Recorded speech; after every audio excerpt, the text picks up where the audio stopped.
In this product feature clip, we will walk through applying Spring Security scaffold generation to an existing Spring application. What we're looking at is Skyway Builder with the project hotel booking already defined. In this case, it doesn't have Spring Security already applied, and we will do that. So the first step is to identify where you want the domain and DAO objects for security to reside. So we'll create a model package. You could place it anywhere. In this case here, we'll go ahead and place it underneath the domain package. So we'll call it Hotel Booking Domain Security. And now that we have a target package for the scaffold generation, we'll go ahead and run the Spring Security scaffold generation. And it'll ask us for the location of the model package. So we'll select our security and we'll hit finish. And what's happening now is the scaffold generation is creating the domain objects and DAOs for security. So in this case, we're interested in the authentication and authorization. So if we look at the domain, we see that we have an authorities for our authorization and users for our authentication. And we also have a DAO created for the access to them.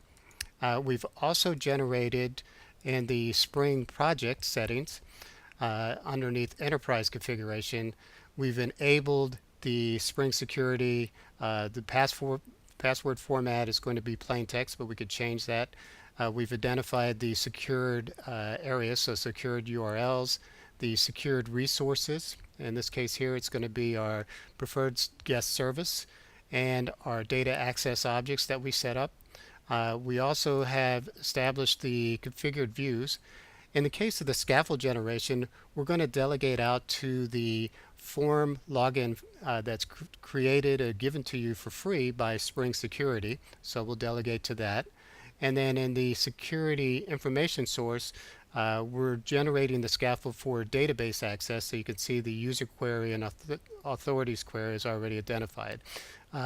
Once the scaffold is created, you could go ahead and change that. So if your security information is through LDAP or through some proprietary piece, you'd set it up for that. So now that we actually have this set up, we'll take a quick look at the Spring Security context files that were generated for us. So we have our Spring Security context file that was generated. You can see the intercept URL, the patterns already set up, our login success URL, how we're going to do the password, and where we're getting our role and user information from. And with that, we'll go ahead and deploy the application with the Spring Security scaffold generation out to our Tomcat server and run it. So we'll go ahead and select the URL that we're interested in. It's going to be the index preferred guest. That's where we have our intercept for hotel booking. So we'll start that up. And what happens is it got intercepted by Spring Security and brought up the default login form provided by Spring Security. I have one user account set up. I'll start out by typing in the wrong information and submit query, and it'll take us to an error page or error information, and then I'll type in the correct information that I have for this user, and it'll take us to our application. We also have the capability that's built into the scaffold to log out and start over again and do a sign-in. And with that, you have a very straightforward scaffold for Spring Security in a previously non-secured Spring application.